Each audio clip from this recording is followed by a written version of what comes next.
Typhoon Gaemi is moving across the Taiwan Strait and heading towards Fuzhou in China's Fujian province. The high-speed railway system has been closed, affecting about 260 trains. In Fujian, ferries have been suspended and construction at building sites has been halted. Well, Typhoon Gaemi made landfall on the northeastern coast of Taiwan early on Thursday, triggering heavy rains and floods. It's the strongest typhoon to hit the island in 8 years, with winds of up to 230 kilometres an hour. At least 2 people have been confirmed dead. Well, Laura Westbrook is live in Hong Kong with more for us. Laura, so the typhoon now heading towards China's Fujian province. How are people there preparing?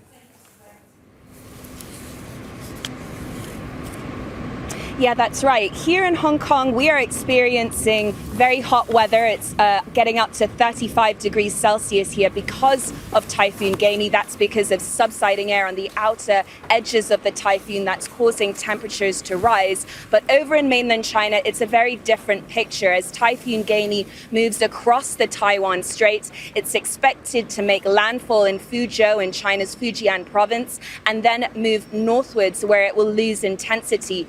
But forecasters say it's going to bring with it very heavy rain, and they are making the necessary preparations. They've evacuated some 150,000 people, mostly from coastal areas. They've also asked fishing boats to bring the boats to harbour. They've suspended some ferry services, train services, as well as some flights. And it really is rain, which is what is the real threat because of the threat of flooding. According to forecasters, Fujian could experience 600 millimeters of rain during the typhoon. And meanwhile, in the north of the country, they are also making emergency measures because they are also expected to experience heavy rain as well. And remember, China has been experiencing persistent heavy rain in recent weeks. That has caused deadly flooding and landslides. And Laura, we also know that Typhoon Gaemi hit Taiwan. What's been happening there in the aftermath?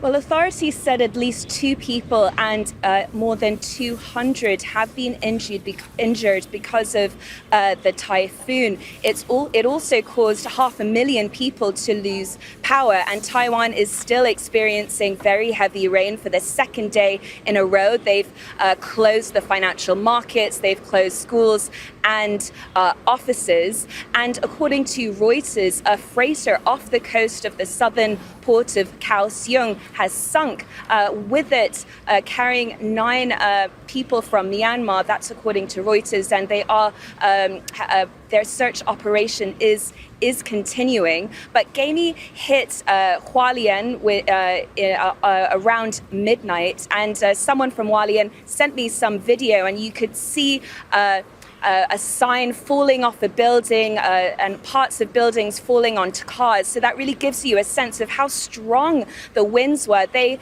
had reached a Category 4 hurricane in terms of strength. And Gaemi had been expecting to make landfall in Taiwan on Wednesday afternoon, but it struck Taiwan's mountains and then went off the coast for several hours before it swung back around and blew past the northern part of Taiwan. And that just gives you a sense of how big the mountains are in Taiwan. All right, Laura Westbrook, live for us there in Hong Kong. Laura, thank you.